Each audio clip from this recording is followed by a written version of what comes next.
hari ini kita akan bicara mengenai ibadah sunnah. Karena ini menarik ya, kaitan dengan bagaimana kemudian dalam Ramadan ini banyak dilakukan oleh kita semua. Bapak sekalian berbahagia, sungguh Ramadan adalah momentum untuk itu, ya.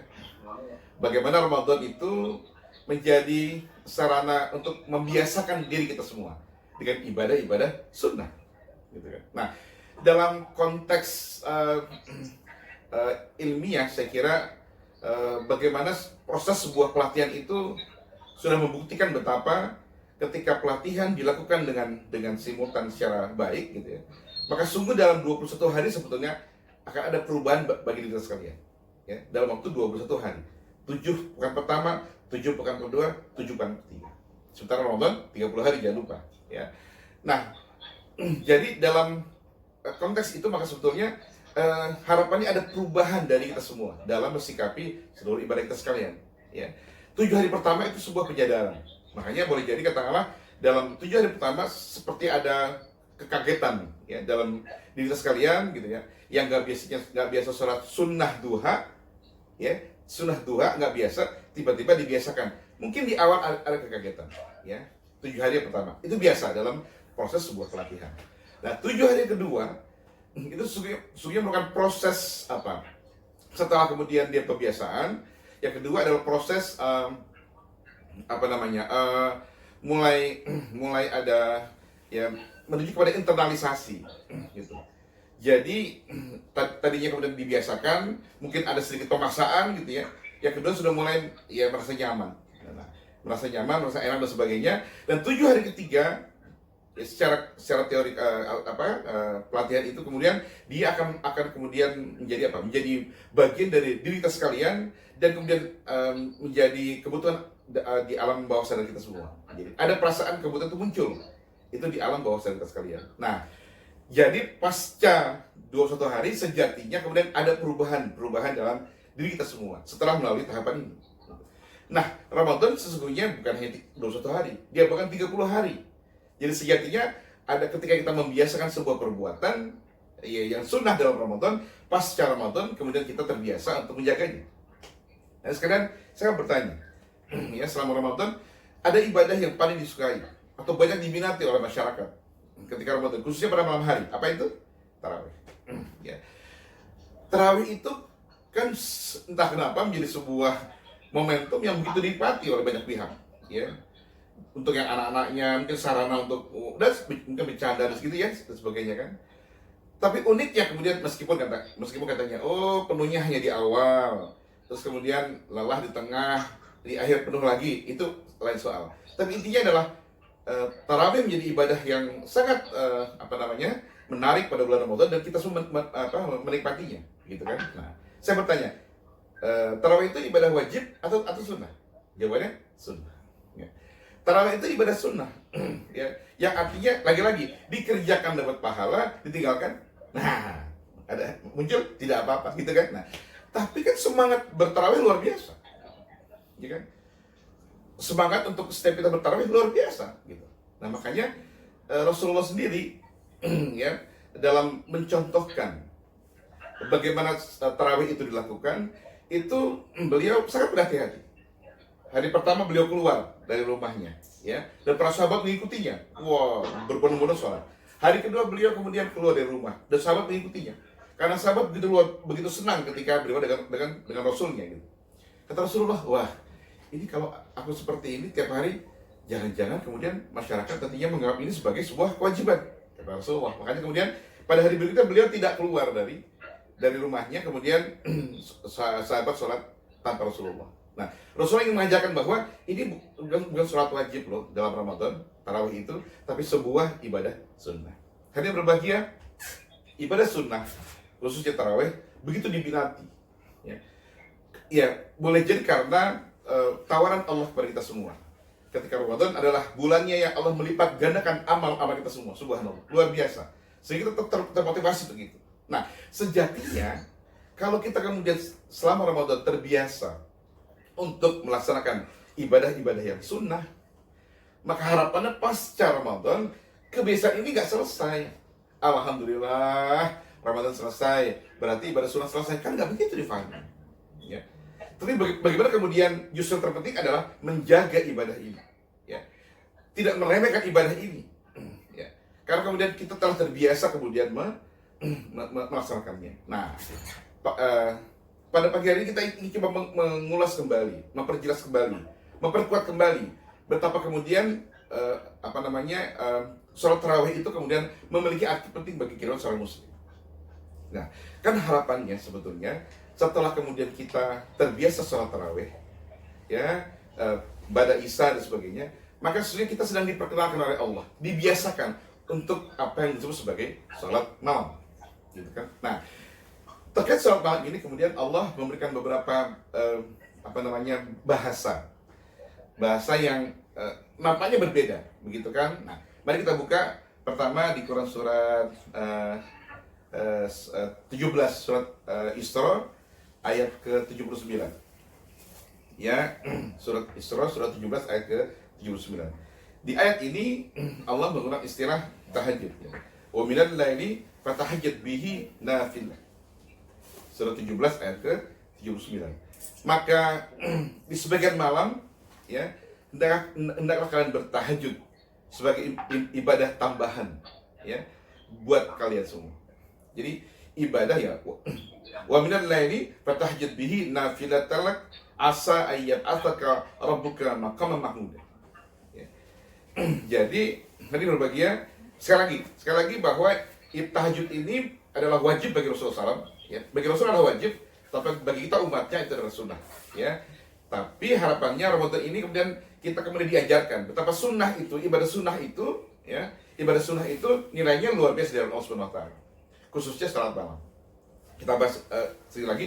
Allah katakan di sini, Allah bilang wa minal laili, dan di antara malam-malammu, ya, maka fatahajjat bihi nafilah, ya kan, bertahajudlah kamu sebagai ibadah tambahan bagimu. Untuk apa ibadah tambahan itu? Kata Allah Subhanahu wa taala, asa ayyab ataka rabbuka maqaman mahmuda. Subhanallah. Ya, yang dengan tahajud ini kemudian Allah akan mengangkat kamu sekalian, mengangkat kita semua ke dalam tempat yang terpuji di hadapan Allah Subhanahu wa taala. Ya. Jadi di sini istilahnya tahajud. Di ayat yang lain di Quran surat Al-Insan surat ke-76 ayat ke-26. Allah menggunakan istilah yang lain. Kalau tadi kan tahajud, di ayat ini Allah katakan wa minal laili fasjud lahu. Ya, wasabbihu lailan tawila. Ya. Maka pada sebagian malam sujudlah engkau kepada Allah. Ya. Jadi Allah menyuruh kita bersujud untuk kemudian pada malam hari untuk kemudian menyembah kepada Allah dan bertasbihlah kepadanya pada bagian malam yang panjang. Ya.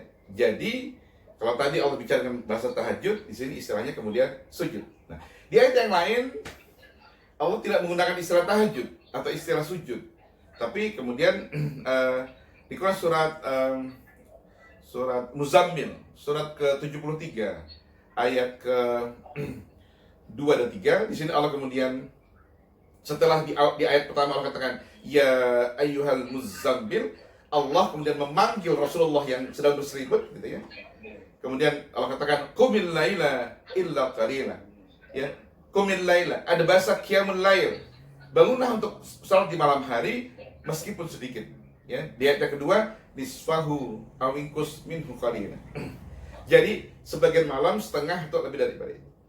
Nah, jadi ada istilah-istilah yang Allah sampaikan di ayat ini tentang bagaimana kemudian kita harus bertahajud, kita kemudian bersujud pada malam hari, dan kemudian kita berqiyamul lail pada malam hari. Makanya kemudian definisi qiyamul lail adalah sholat pasca sholat isya sampai kemudian tiga malam terakhir. Nah, bahkan justru waktu yang paling utamanya justru di sepertiga malam terakhir. Yang hari ini dalam Ramadan kita kemudian melewatinya dalam bentuk sahur itu. Ya, bisa dibuka ayatnya, yang itu lagi surat Az-Zariyat surat 51 ayat ke-17 dan 18. Nah, jadi di sini di ayat sebelumnya bicara masalah bagaimana karakter orang-orang yang bertakwa. Nah, di sini dikatakan salah satunya adalah di ayat ke-17 kanu qalilan minal laili ma yahja'un. Ya. Jadi dikatakan bahwa ya mereka selama di dunia ini hamba Allah yang bertakwa itu mereka sedikit sekali tidurnya di waktu malam. Ayat berikutnya. Ya. Jadi kanu qalilan minal laili yahja'un, ayat 18-nya. Wabil asharihum yastaghfirun. Ya, jadi ketika malam mereka sedikit untuk tidur, ya, atau mereka bangun tahiyat kepada Allah Subhanahu wa taala, dan kemudian pada waktu sahur mereka selalu minta ampun kepada Allah Subhanahu wa taala. Ya. Nah, jadi berbahagia, jadi kita lihat bagaimana sekali Allah kepada kita sekalian. Jadi Ramadan kemudian disiapkan oleh Allah agar kita semua kemudian terbiasa untuk melaksanakan sholat sunnah, ibadah sunnah, ya, dibiasakan Allah, khususnya kemudian ketika sahur. Nah, kita bahas pada waktu itu bagaimana sahur itu harus mampu kita nikmati, kita kita create sedemikian rupa sehingga jangan hanya sahur itu selalu identik dengan makan. Sekali lagi, jangan sampai sahur itu identik dengan makan. Ya. Karena faktanya tanpa makan pun kita tetap kuat sahurnya gitu kan. Ya. Jadi sungguh ada rahasia Allah yang ingin kemudian Allah sampaikan. Nah, jadi yang berbahagia, inilah sesungguhnya kehebatan. Bagaimana kita semua kemudian Allah ingin biasakan untuk menggunakan malam-malam kita sekalian untuk beribadah kepada Allah SWT. Nah, saya ingin meneruskan beberapa fadilah, keutamaan dari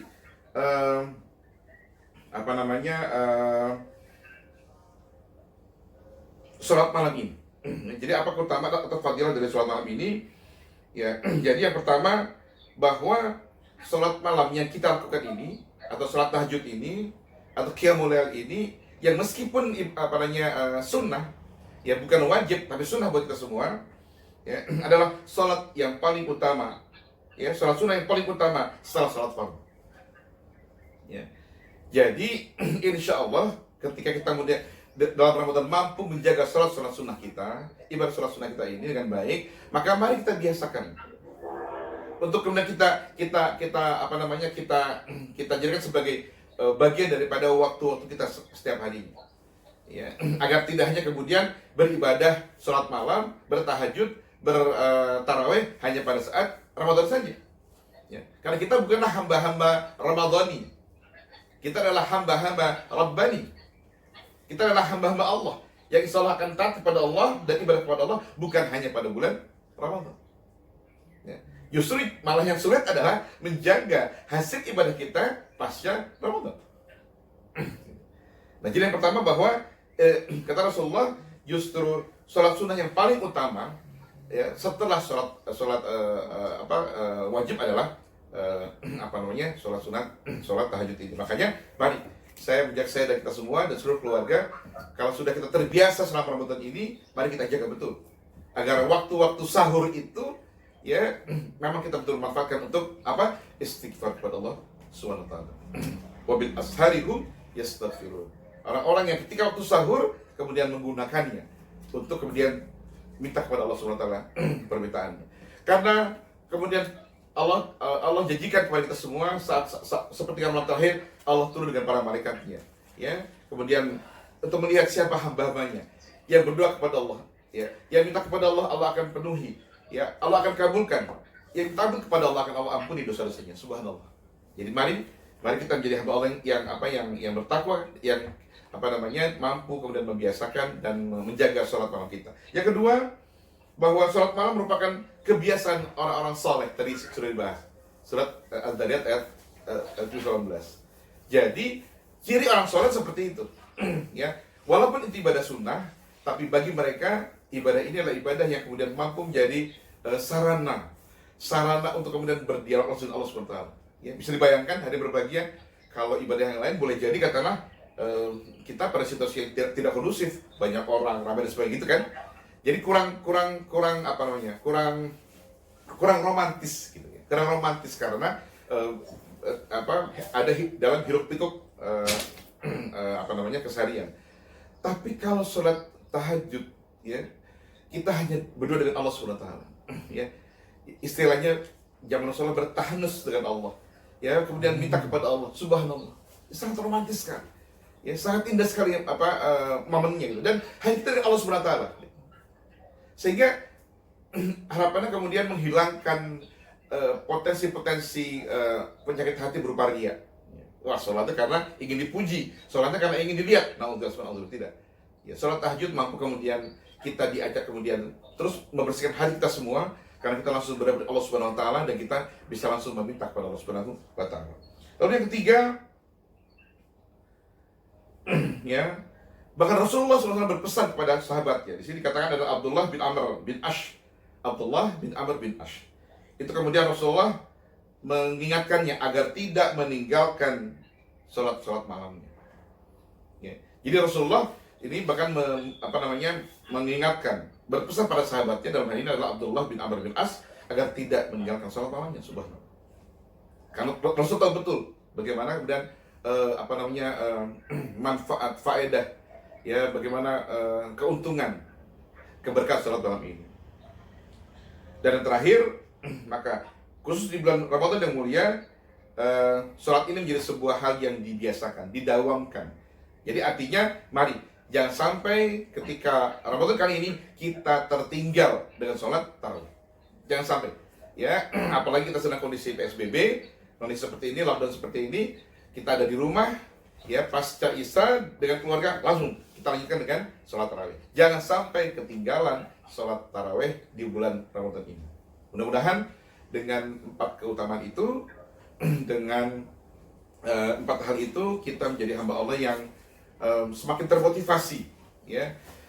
Secara umum kita mampu kemudian mengapresiasi, bahkan mengimani, gitu, ya, ibadah sunnah kita, agar kita semua menjadi hamba Allah yang beruntung, ya, karena kita semua insya Allah bukan sekedar kemudian melaksanakan kewajiban, tapi hal-hal yang sunnah, gitu, ya, yang terkesan kemudian disepelekan oleh sebagian orang, atau mungkin oleh banyak kaum muslimin disepelekan atau diremehkan, kita justru malah menghidupkannya, kita justru malah menegakkan, dan itu tidak mudah, ya. Menegakkan, membiasakan hal-hal yang sunnah, hal-hal yang boleh jadi tidak dilaksanakan oleh masyarakat, justru kita malah biasakan. Nah, dan selama Ramadan kita lihat banyak ibadah-ibadah sunnah yang justru kemudian di-endorse, diajak oleh Rasul untuk kita lakukan, ya, agar harapannya selama sebulan ini kita mampu kemudian membiasakan dengan baik, dan setelah membiasakan kemudian kita merasakan nikmatnya, dan kemudian bukan hanya sekedar nikmat, kita kemudian mampu merasakan, artinya masuk, menginternalisasi dalam kita sekalian, dan kemudian dalam alam menjadi bagian daripada alam bawah sadar kita semua, bahwa ini adalah sesuatu yang bermanfaat untuk kita sekalian, lalu kita jaga bersama-sama. Mudah-mudahan Allah Subhanahu wa taala memberi kita kekuatan untuk mampu terus istiqomah menjaga seluruh ibadah kita selama Ramadan ini dengan baik. Apatah lagi kita kemudian secara khusus mampu untuk terus mewujudkan, menjaga ibadah sunnah kita, dan kemudian harapannya setelah itu kemudian Allah beri kita kesempatan untuk kemudian tidak hanya sekedar selesai ibadah itu pada bulan Ramadan ini, tapi insya Allah kita mampu menjaganya, mampu memeliharanya, mampu mendawamkannya, ya, artinya mampu istiqomah melaksanakannya justru pasca Ramadan. Justru kemampuan kita menjaga ibadah sunnah, ya, menjaga sholat sunnah kita dan sebagainya pasca Ramadan justru menjadi kata kunci, kata kunci yang kita harus perhatikan. Karena pasca Ramadan justru malah kita membutuhkan kesempatan yang begitu banyak untuk kemudian bertemu, berdialog, dan minta kepada Allah Subhanahu wa taala.